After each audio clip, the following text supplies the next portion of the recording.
Pronto. Bom dia, pessoal. Aqui é o Arthur. Como vocês já sabem, deixa eu ver. Um recado bem rápido aqui, antes de eu começar o áudio, para os alunos do tarô. Vai sair uma aula em breve, viu? Porque a última aula que eu dei, eu não sei se vocês viram. Vocês devem ter visto. Foi sobre. Foi sobre o que mesmo? Meu Deus, foi uma carta só, foi o pendurado. Eu acho que dessa vez vai ser no mesmo estilo e será feito também só no áudio. Eu vou pôr alguma imagem, eu acho, para complementar, porque, como eu disse, eu ainda estou com esse problema aí que eu estou sem celular, né? Temporariamente. Assim que eu resolver esse problema, a gente volta com as aulas normais, mas não vou deixar de pôr as aulas. Certo, então, agora, hoje, na verdade, agora 8h22, hoje é 17/11/2022, uma quinta-feira. Agora há pouco eu estava ouvindo Dostoiévski, Crime e Castigo.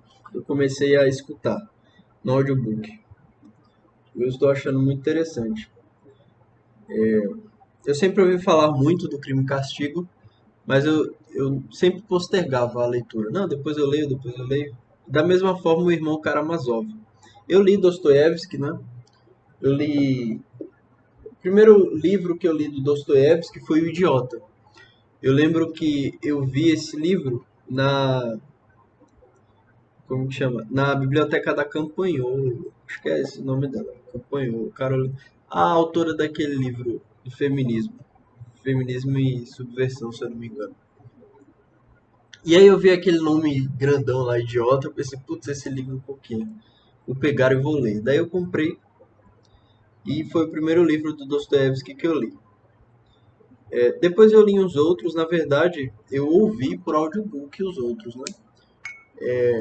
Acho que eu comecei com aquela Notas do Subsolo, né? E depois eu fui para O Jogador. O Jogador eu escutei já umas 3 vezes ou mais. Eu acho que é o meu livro do Dostoiévski, assim, o meu preferido, né?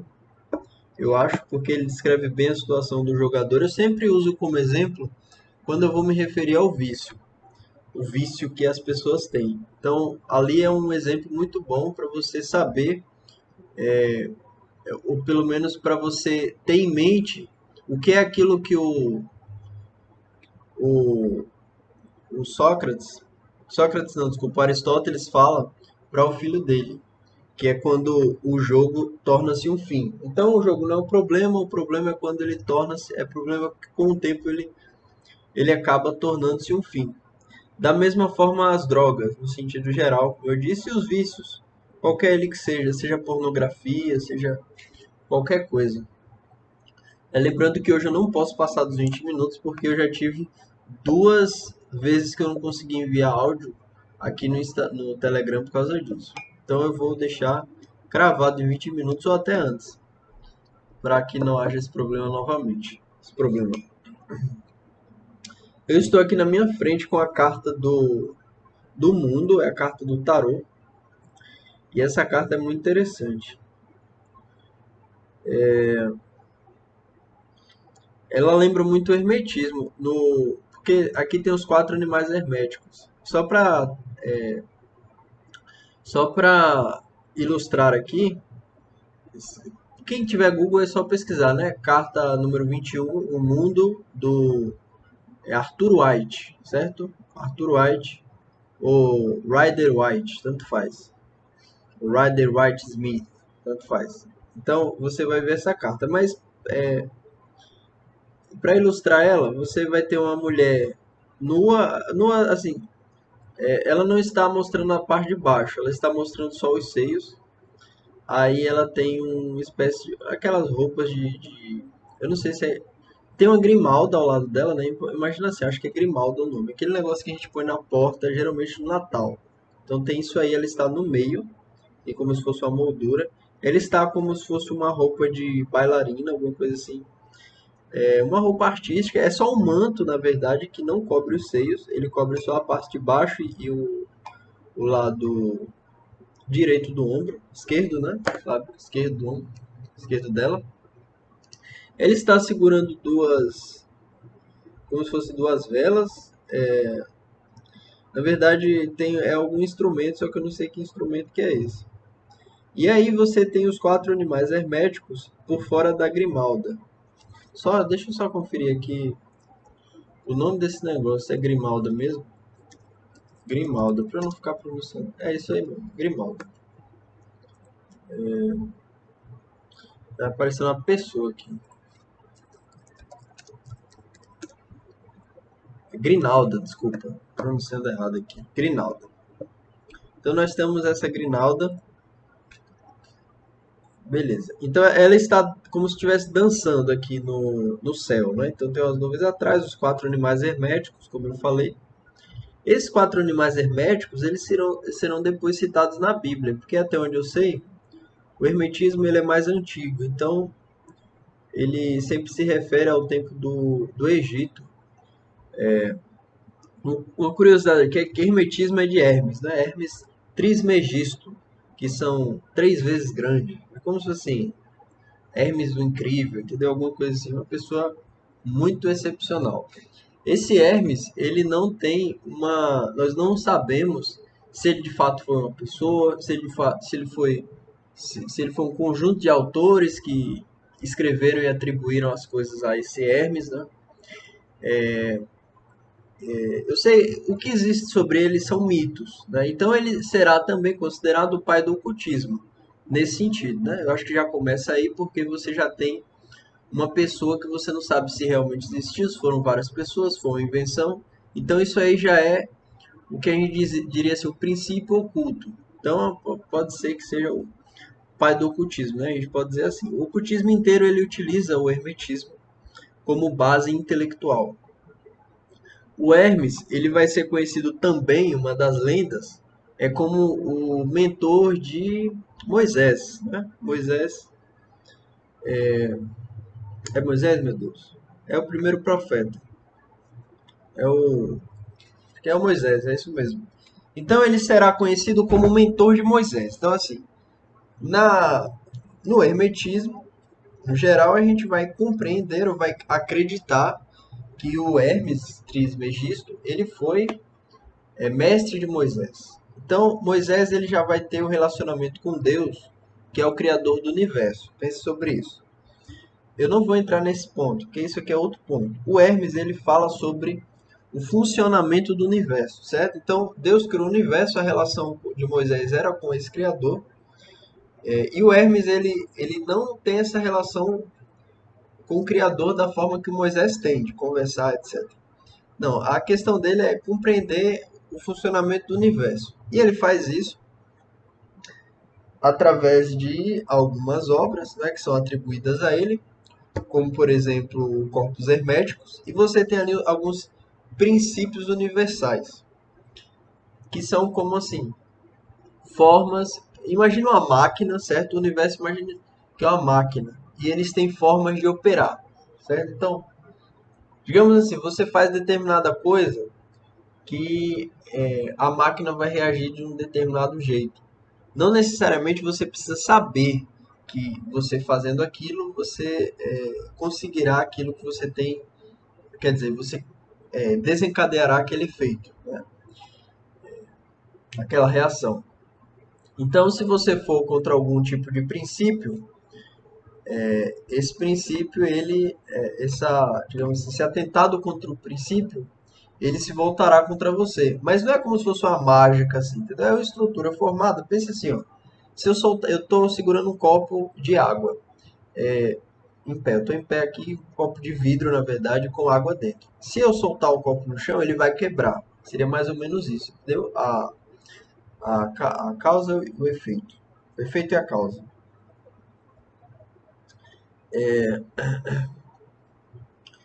Então nós temos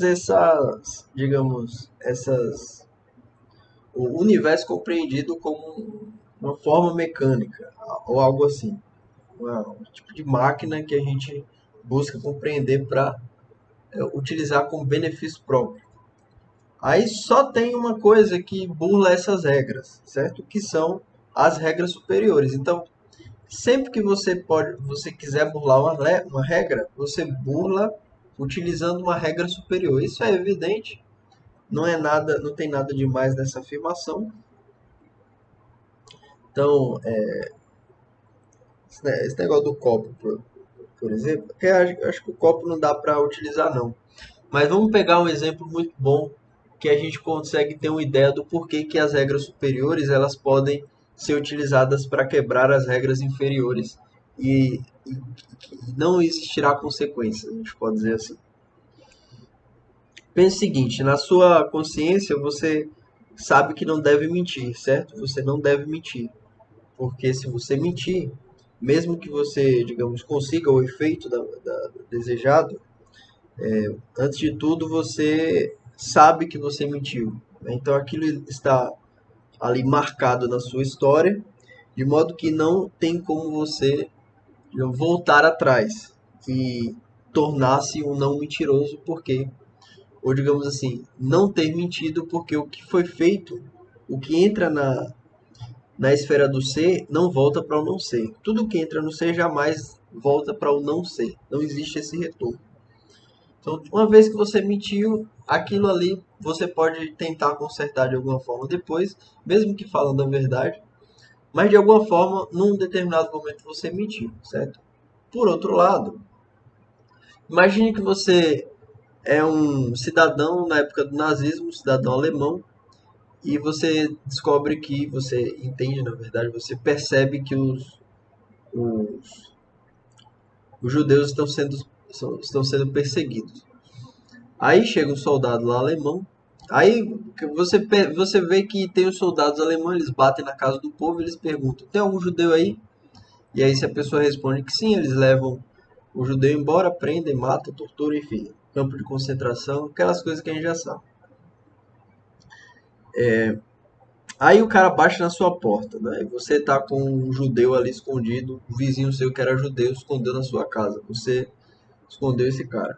Aí o guarda pergunta assim: tem algum judeu aí? Aí você diz: não, não tem. Pronto. Então, o guarda vai embora.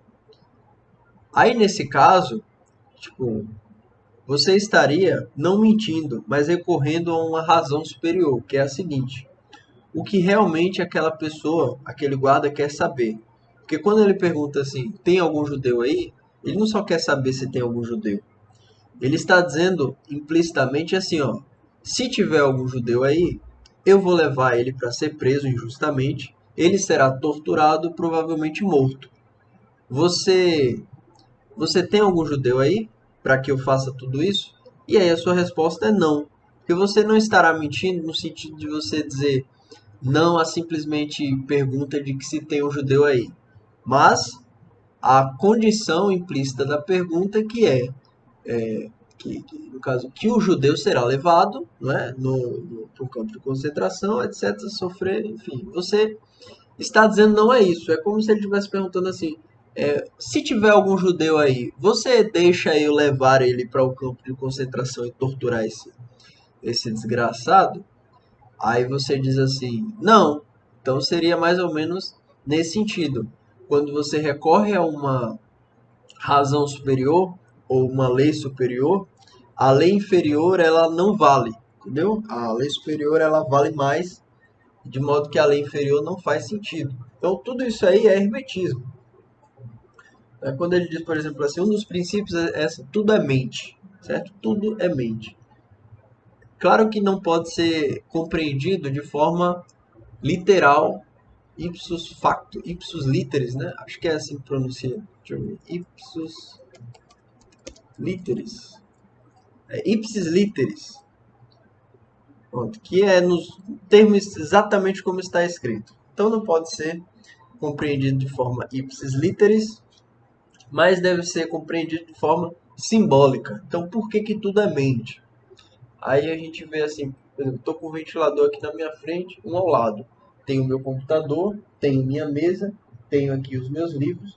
Tudo isso aqui foi feito um dia até minha casa, o formato dela, a cor branca das paredes, o azulejo, né? A lâmpada, até as palavras que eu estou usando para falar, isso tudo é uma criação mental. No sentido, tudo é mente, nesse sentido. E claro que a gente, elevando ao Supremo, nós podemos dizer que saiu tudo de uma, uma forma de mente gigante, né? Mente superior. O próprio Deus criou todas as coisas. Mas na nossa simples percepção imediata, nós conseguimos entender que realmente é tudo mente, né? Nesse sentido, tudo que a gente vive, então, tudo que está aqui, imagine, a sua casa. Se não existisse uma mente humana, a casa não estaria do jeito que está. Provavelmente você estaria aí, sei lá, tinha pedra, tinha mato, tinha alguma coisa assim, né? Você não teria porta, você não teria uma chave para trancar a porta, no caso é uma tecnologia de segurança. Você não teria ali a energia, então não teria o computador, que é uma tecnologia muito mais complexa, né? A gente tem o exemplo da banana, então o cara às vezes está pensando, será que existem vidas em outros mundos? E aí só que o raciocínio dele normalmente é que as coisas elas surgiram de forma aleatória através do Big Bang, né? E lembrando que o Big Bang defendido pelos ateus, normalmente eles não são o Big Bang do criador original, que é um padre portanto, criacionista, né? Eles nem sabem de onde, normalmente, né? Eles não sabem de onde veio a teoria. Eles simplesmente acreditam que o Big Bang ele é uma teoria científica, puramente científica, que não tem nada a ver com criacionismo e que aí vai ter muitas particularidades, mas que dali surgiu tudo. Não sabe exatamente como, né? Então, aí a gente vê assim um processo, uma explosão, né, que surgiu sem causa aparente. Então, é como se já começa o erro daí, né, desse raciocínio de que como se do nada saísse alguma coisa. É como se você pegasse zero mais zero e desse um. Não tem como, porque do nada não sai nada. Precisa de uma causa primeira. Isso aí é Aristóteles. Mas aí nós partimos disso para uma explosão que gera através de uma aleatoriedade, é formada uma ordem, e essa ordem vai constituindo, sei lá, seres humanos com mente, consciência, etc. E por isso as pessoas acreditam que existem vida após, quer dizer, após a morte não, vida extraterrestre, tal como um ser humano. Aí a gente pensa simplesmente no exemplo da banana que o Olavo dá. Então imagine a complexidade que é a possibilidade, a sorte, a gente pode dizer assim. Imagine como que é, através de uma explosão, mesmo que por bilhões de anos, a sequência de processos aleatórios gerem uma ordem necessária para que nasça uma banana, que como que chama? É um organismo, né? Um órgão, né? É uma fruta, né? Mas a gente pode dizer assim, é um organismo altamente complexo, porque você vai ter ali uma distribuição muito precisa de nutrientes, vitaminas, né, água, etc. E agora imagina isso para um ser humano, que é um negócio assim, porra, aleatoriamente a gente surgir é uma crença que é muito mais fácil crer em Deus, entendeu? O pessoal que não crê em Deus e que crê que aleatoriamente os seres humanos foram formados, eles têm uma fé muito grande, é uma crença muito grande, porque é muito difícil. A probabilidade disso acontecer é tipo assim, é mais fácil Deus aparecer, é mais fácil Deus acontecer do que isso aí. Então nós temos essa, digamos assim, nós temos também abaixo desse pensamento hermético, né? Eu creio que vai nascer esse tipo de coisa aí. Claro que também tem as consequências filosóficas que eu não vou saber, no sentido de que provavelmente saiu da filosofia, sempre sai da filosofia esse tipo de confusão. E aí, como é ignorado o que foi apresentado anteriormente, a pessoa tende a crer. E o mais incrível é que a pessoa crê e ela não percebe que é mais crente do que aquele que ela critica. Eu vou dar uma pausa agora porque vai dar 20 minutos e eu não quero perder esse áudio. Então, até o próximo. Certo, esse aqui é o parte 2. Aquele ali é o parte um. Se eu fizer dessa forma, eu acho que fica melhor. Então nós estávamos falando do hermetismo, né? Eu falei de uma vertente ateia que está nesse guarda-chuva hermético. E aí a gente vai voltar lá para o princípio da mente, como eu estava dizendo, que deve ser interpretado de forma simbólica e não ipsis literis. Assim como, assim como, acho que, digamos, quase 100% da compreensão do conhecimento hermético é feito dessa forma, já que nós estamos falando de leis muito gerais e que, por isso, elas não podem dizer como funciona para cada pessoa. Entendeu? É um mito, é uma compreensão que deve ser realizada de forma simbólica. Então, aí nós vamos ter essa linha de pensamento que busca compreender, compreender o universo. E depois, esses animais herméticos, como eu disse, né? Lembrando que falei do hermetismo só para dizer de onde saíram esses animais, porque isso aqui vai acabar sendo levado para a Bíblia também, são aqueles, acho que são profetas que são considerados a águia, né? É o touro, a águia, o homem e o leão. Vocês já devem ter visto isso. Se não tiverem, depois é só pesquisarem. Eu acho que tem esse sentido aí bíblico. Tem um sentido bíblico também, que são os profetas. Cada um vai representar um animal hermético desse aqui. Mas o significado hermético desses animais, a princípio, eles são o quê? O ser humano por inteiro. Então nós vamos ter na águia a imaginação, a capacidade de ver além do alcance, que é aquilo que você olha quando vê uma, você percebe quando vê uma águia. Então a águia, você vê que ela está lá em cima e ela fica olhando lá embaixo, né, bem distante. É uma visão além da visão humana. E aí nesse sentido a gente tem a imaginação que nós podemos, digamos, projetar planos para o futuro, etc. Nós vamos ter o touro, né? Nós vamos ter o touro que é o princípio da vida mesmo, no sentido de que o touro é um animal forte, e ao mesmo tempo forte, né, imponente, etc. E ao mesmo tempo ele é sacrifício. Então, mesmo que seja ou para trabalhar ou para alimentar, de qualquer forma, aquele animal que é um monstro, ele não é um, digamos assim, ele serve para servir, né? A gente pode dizer nesse sentido. Então, é como se fosse a nossa vida. Nós nos alimentamos, etc. Nós nutrimos o nosso corpo e nós estamos vivos, certo? Só que isso ao mesmo tempo é um sacrifício. Assim como o animal ele sacrifica, a nossa vida está sendo sacrificada a todo momento. Então, o que eu estou fazendo aqui agora, neste instante, é o que está sendo feito com a minha vida, né? Eu estou aqui fazendo tal coisa que é o que a minha vida, tipo assim, é onde a minha vida está sendo gasta, está sendo realizada. Isso também vai dizer se no futuro a gente vai ficar frustrado ou não, né? Porque se a gente pensa uma coisa, a gente tem a visão da águia, mas a nossa vida é utilizada para outra coisa, que não é aquela que a gente deseja realizar, aí a gente vai ficando frustrado, porque com o tempo nós percebemos que aquilo não pode mais voltar e a gente cada vez menos vai podendo fazer, ou vai perdendo tempo de vida, né? Cada vez mais, então cada vez menos nós vamos tendo tempo, tendo a possibilidade de fazer tais ou quais coisas.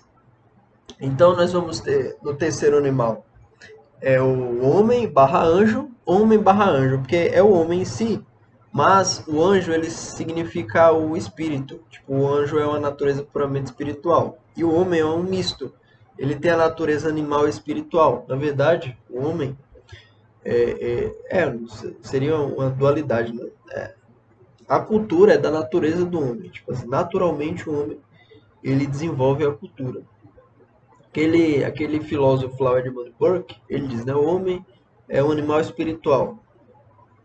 Eu acho que não só espiritual, eu não creio que ele discordasse disso, mas eu compreendo que ele queira dizer que o homem também é um animal espiritual, né, além de tudo, porque nós temos aquilo que os outros animais não têm, que é essa, principalmente, né, essa esse ímpeto de cultuar, de fazer culto, de, digamos assim, olhar para o espírito no sentido não material, no sentido de que a imaginação pode nos guiar, né? A gente pode tomar nesse. É claro que hoje, se a gente fala assim, a imaginação, normalmente isso é levado para um certo para psicologia. Mas o psicologismo, quer dizer, eu não vou falar do psicologismo, mas assim, a psicologia ela não consegue abranger essa dimensão. Tanto é que, se você pega o Jung, que é um dos caras que, até onde eu vi, mais compreende essa questão pessoal do inconsciente, né, embora tenham estudos psicológicos que sejam mais interessantes, como até acredito, quer dizer, até onde eu compreendi a psicologia tomista, né, que busca integrar o homem, digamos assim, na sua própria realidade. Acho que esse seria um resumo bem abstrato, mas assim, no sentido mais moderno e sem essa visão divina, nós temos o Jung, e o Jung dizia, quando ele leu aquele livro O Segredo da Flor de Ouro, que tem até um prefácio que é quase do tamanho do livro, escrito por ele, que ele percebeu que mais do que um psicólogo, ele era um alquimista. Então, nesse momento, ele percebeu que existia uma ciência maior do que a psicologia, que abrangia a psicologia, que seria a alquimia. A alquimia ela não é distante do que é o hermetismo. Na verdade, a gente vai dizer que existem tipo assim, alguns conhecimentos humanos seriam os conhecimentos máximos, né? Que eles fazem parte de um certo tipo de conjunto, que seria algo como mais ou menos as, as artes liberais. Então nós teríamos, porque a astrologia faz parte das artes liberais, né? Mas nós temos, além da astrologia, nós vamos ter também, que a astrologia é muito usada pelos hermetistas, inclusive o tarô, você percebe, quer dizer, dá para perceber que foi feito por alguém com conhecimento astrológico.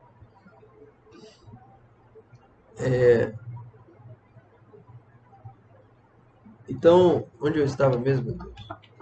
Assim, nós temos a alquimia, né, que a alquimia ela tem funcionamento mágico também, a, é muito semelhante à magia no sentido que não envolve as forças sutis, né? E eu falo disso porque eu percebo, não porque eu vi ou presenciei, mas através de relatos, que existe um outro tipo de magia, né? Eu não sei se vocês conhecem o tipo de magia que normalmente eu explico aqui, eu falo, mas existe um tipo de magia que ela não necessariamente utiliza as forças sutis, que são, por exemplo, magia negra, né? Aquela magia da Wicca, no sentido geral, a alta magia até do do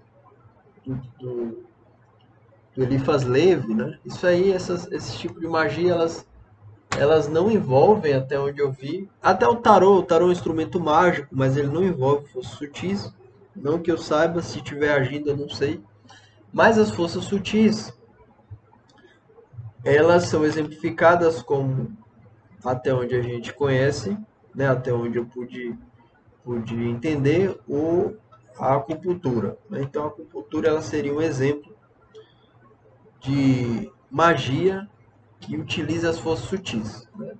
Segundo Olavo, foram feitas pesquisas, testes, né, em que os cientistas, obviamente materialistas, pessoas materialistas, imaginavam que, de alguma forma, aqueles efeitos da acupuntura eles eram transmitidos por nervos, né, já que no pensamento materialista não existe a possibilidade de uma espécie de digamos, fluxo de energia que não seja visível. Então, aquilo deveria ter sido passado por nervos, mas, segundo o Olavo de Carvalho, perceberam que não, que na verdade não tinha nada a ver com os nervos. Então, pressupõe que existe ali um elemento mágico, nesse sentido das forças sutis. Então você utiliza forças sutis, que são forças que não necessariamente são compreendidas ou vistas pelo homem. Compreendidas podem ser, né? Mas não são vistas, não podem ser percebidas com o olho nu ou com o olho humano, ou com, sei lá, com qualquer forma de registro de imagem, mas que funciona porque você sabe que funciona. A magia natural a gente tem algo semelhante, né? Que é diferente dessa magia que eu estava como aquele curso de magia, desmistificando da magia que eu falei, a magia natural, como por exemplo chá de boldo, chá de camomila, nós sabemos que essas coisas elas envolvem, né, um conjunto, sei lá, você pega um chá de boldo. Por que que dizem que é bom para dor de barriga? E por que que funciona mesmo? Tipo assim, a pessoa não consegue de fato, até onde eu vi, a ciência, né, como a gente pode conhecer, ela não consegue comprovar que o chá de boldo é bom para dor de barriga, ou que o chá de camomila é bom para acalmar, até onde eu vi, né? Eu não sei como está hoje, mas nós sabemos que funciona. Isso aí é aquela famosa tradição oral. Ó, tudo que é bom vai sendo passado de uma geração para outra, certo? Essas coisas mais simples, claro que tem coisas que são perdidas, mas eu vou dar um exemplo aqui muito interessante que vocês vão entender. Vocês já viram aqueles barquinhos de papel, né? Esses barquinhos de papel. Por que que toda criança não? Mas porque sempre que na escola as crianças aprendem barquinho de papel. Porque alguma vez algum adulto fez para uma determinada criança um barquinho de papel. Então, essa criança no futuro cresceu, ela sabe fazer barquinho de papel ou aprendeu quando era mais nova, enfim. Ela reproduz aquilo ali. E aquilo vai sendo passado adiante, porque é um negócio muito interessante. Você faz um barquinho, ele boia, né? Enfim, funciona mesmo. É uma coisa funcional, uma coisa divertida, uma coisa bonita. Então, seria mais ou menos a questão do chá, dos chás, por exemplo, da magia natural, que é utilizada normalmente, até pelos cristãos, e que não tem problema nenhum. Eles só não sabem que o nome disso é magia natural. Nós temos aquelas bruxas, né, que dizem, os cristãos queimavam as bruxas só porque elas faziam chá. Não era bem assim, a gente sabe que não era bem assim. É, a gente sabe que houveram muitas injustiças naquele tempo, mas não é como é pintado hoje.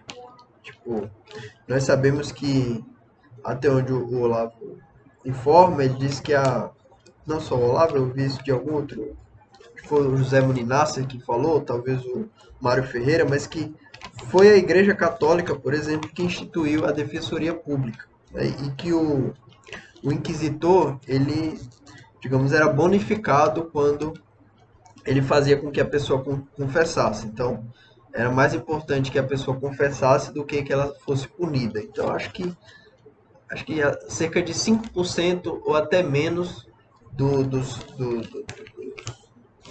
acusados eram de alguma forma punidos ou presos ou não sei, queimados, né? Eu não sei nem se era mesmo queimado.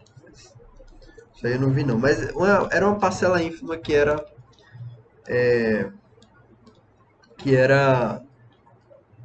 penalizada. Lembrando que na época a Igreja Católica era uma estrutura de Estado. Então, se você fosse contra a lei da Igreja, é como se você fosse um criminoso hoje no Estado, né?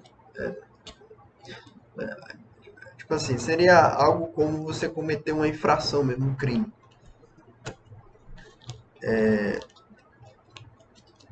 Tá, então nós temos essa exposição aí, né, de algumas, digamos assim, alguns conhecimentos que estão espalhados aí no nosso meio, espalhados, e que nós podemos aos poucos nos aprofundar para compreendermos bem, né? Lembrando que até onde eu sei, até onde eu percebi, o, nada disso aqui pode substituir, por exemplo, uma cultura elevadíssima como nós temos no catolicismo, considerando Santo Tomás de Aquino, por exemplo, né? E sei lá, tudo que tem de elevado na igreja que nós consideramos, porque no sentido geral essas coisas elas nos fazem ter uma boa uma boa saúde mental, e nos levam ao caminho principal, que é o caminho de Deus. Então, não deixem essas coisas aqui que eu estou falando, elas atrapalharem você no que é principal, certo? Isso aqui é só mera curiosidade, coisa que nós temos aqui no nosso mundo e que algumas pessoas acabam se interessando, né, por essas coisas, como eu estou interessado. Eu acho essas cartinhas aqui muito divertidas, o tarô, né? Porque elas são coloridinhas, são desenhadinhas bem bonitas,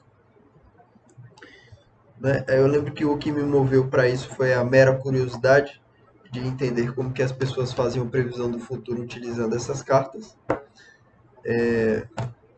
Eu vou dizer para vocês que da forma que é feita hoje, mesmo estudando, até hoje eu não sei como que as pessoas fazem. A pessoa tira uma carta e diz assim: você terá um namorado daqui a um mês. Isso aí eu acho um absurdo. Claro que isso aí é magia, né? Magia de indução, naquela forma que eu expliquei. Pode ser considerado até magia negra, naquele sentido.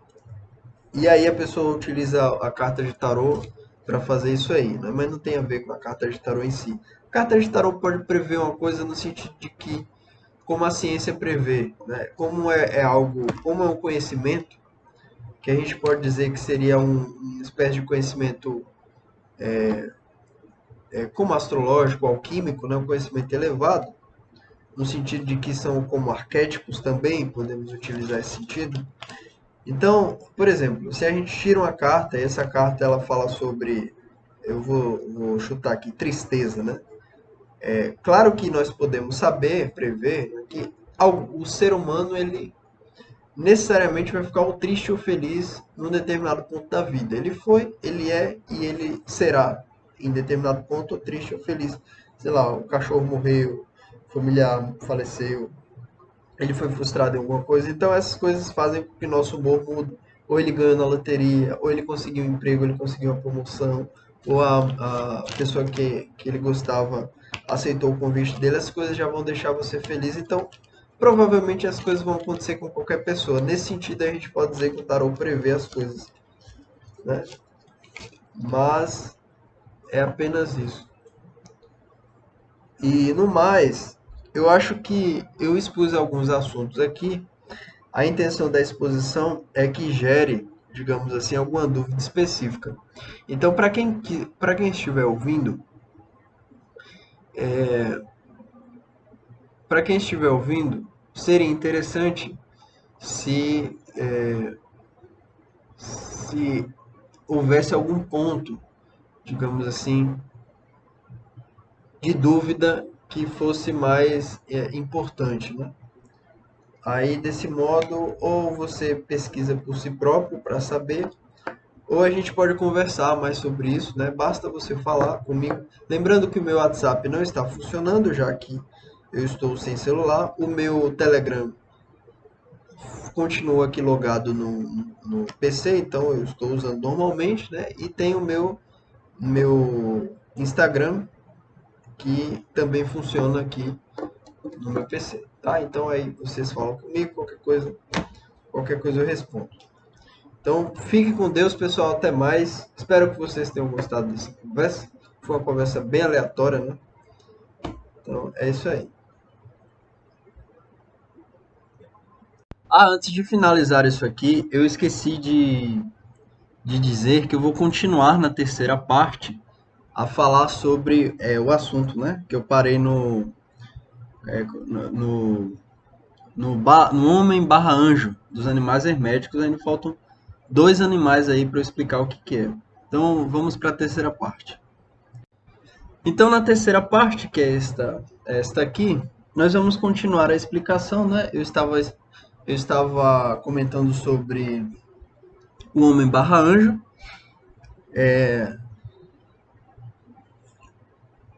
que é o terceiro dos animais herméticos. E aí nós vamos, por último, chegar no leão. O leão, ele é aquilo que a gente chama de regência, e a regência é um negócio muito importante. É muito conhecido como força de vontade. Então, aquilo que a gente chama de vontade, na verdade, né? É a regência. Então, quanto maior é a sua força de vontade, maior é a sua capacidade de regência. A força de vontade, ela consiste naquilo digamos assim, naquilo que você, digamos, faz de fato. Então, daquilo que você escolhe fazer. Nós temos a consciência, que seria a parte do espírito, influenciando nisso aí. Nós temos também como que chama? Os impulsos primordiais ou instintivos também impulsionando na vontade, né? Nós temos uma certa disputa em determinadas situações, quando as vontades inferiores, na verdade, quando os desejos inferiores, eles não estão muito bem subordinados ao desejo superior, né? Ou aquilo que vem da consciência. Então, existem duas situações. Uma é que a consciência é tomada por esses desejos mais baixos. Por outro lado, a consciência também domina os desejos mais baixos, e eu não sei se isso funciona sem um diálogo. Normalmente funciona com um diálogo, né? Então, através do diálogo, da dialética interior, a consciência percebe que precisa tomar uma decisão e que não pode, digamos, ignorar aquilo que é primordial, que está no ser humano, enfim, esses desejos mais básicos, como por exemplo o desejo de alimentação, de procriação, etc. Então eu vou dar um exemplo aqui. Digamos que tem uma pessoa casada, ela é casada, mas ela não perdeu o impulso, por exemplo, de olhar para uma mulher e sentir desejo. Se for homem, né? Se for mulher, vice-versa. Então ela, digamos, conserva aquele desejo porque aquilo faz parte dela. Mas esse desejo ele pode ser ampliado ou, digamos, reduzido dependendo do que a pessoa faz. Então, se a pessoa, por exemplo, consome muita pornografia, se é um homem que consome muita pornografia, ele tende a ele tende a ter esse desejo inferior mais intensificado. Se é uma mulher que digamos, conversa com muitos homens, né? E de repente abre-se para uma entrega nesse sentido, do diálogo, etc., ela também tende a fazer isso aí, né? Claro que esses efeitos eles podem ser potencializados ou, digamos assim, facilitados se numa relação como a do casamento, um não compreende o papel do outro. Mas isso é outra história, né, que a gente pode até comentar depois. Eu sei que todas essas questões, questão cultural, etc., isso aí vai tudo influenciar na decisão. Mas o que é a decisão mesmo é aquilo que é feito. Então a decisão consiste naquilo que é feito, que o ser humano determina.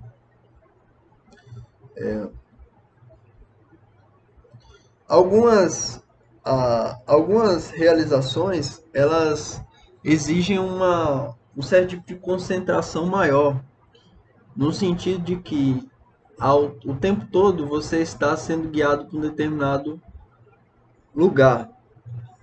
Isso aí é o que a gente pode chamar de razão superior, e consequentemente as decisões que estarão sendo guiadas por essa razão, ela seria também uma vontade superior, no sentido de que seja um acúmulo de esforços, né, da vontade.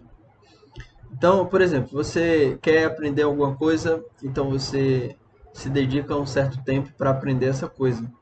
Então, tipo, um estudo que você leva um mês, ele não exigirá tanto quanto um estudo que, quer dizer, sim, ele não exigirá tanto quanto um estudo que você leve, sei lá, um ano.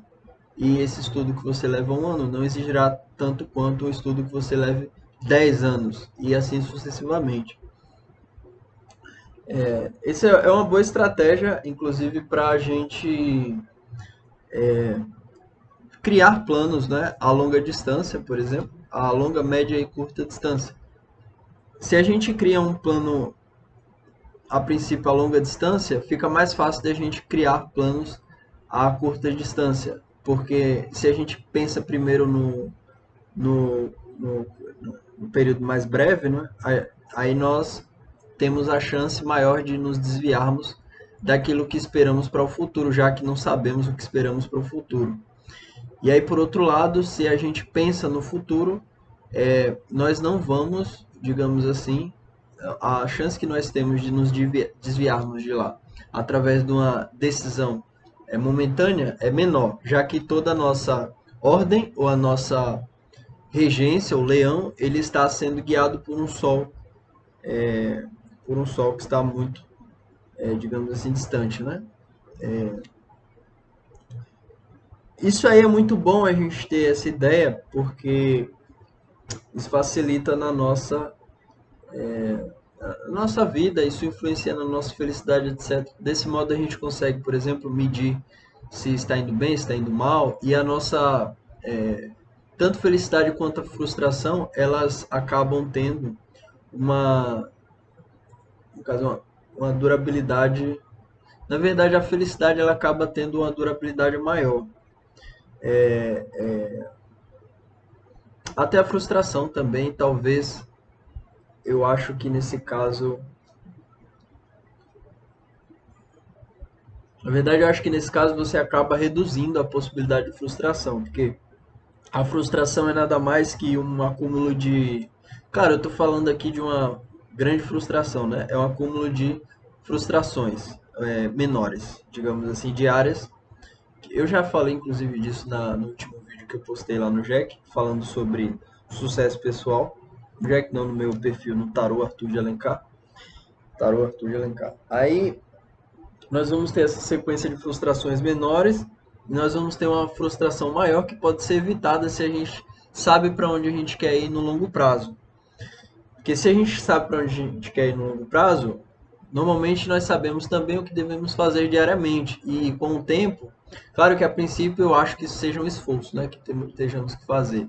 Um esforço excedente, no sentido de que nós estamos mudando a nossa rotina, né? E aí as mudanças de rotina, a princípio, elas são um pouco difíceis.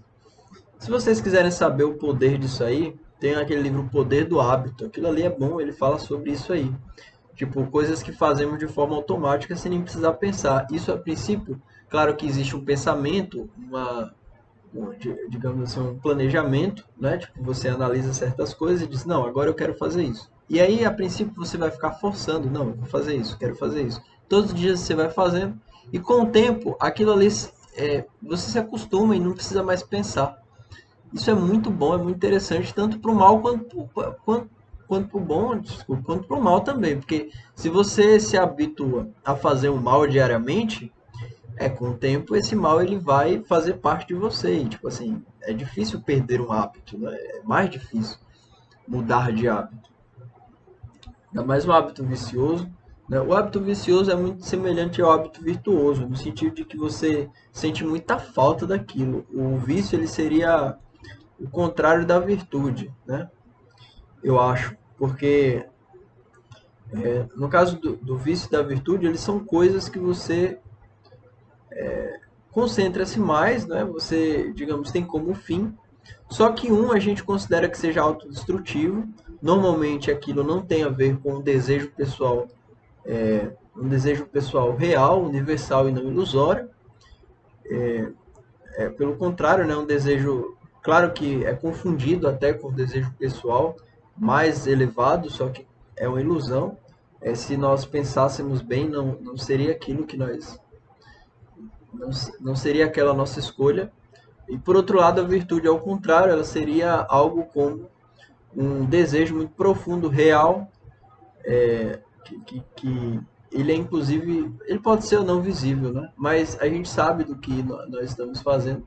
Uma ótima medida para saber sobre isso é olhar para Deus, né? E sendo honesto, como tendo consciência de que Deus é um ser onisciente, então é alguém que pode sondar os seus pensamentos. Então, mesmo aqueles que você esqueceu, uma boa alternativa é pedir a Deus mesmo para que ele ele deixe ele deixe você conhecer o seu real pensamento, sua real crença, etc.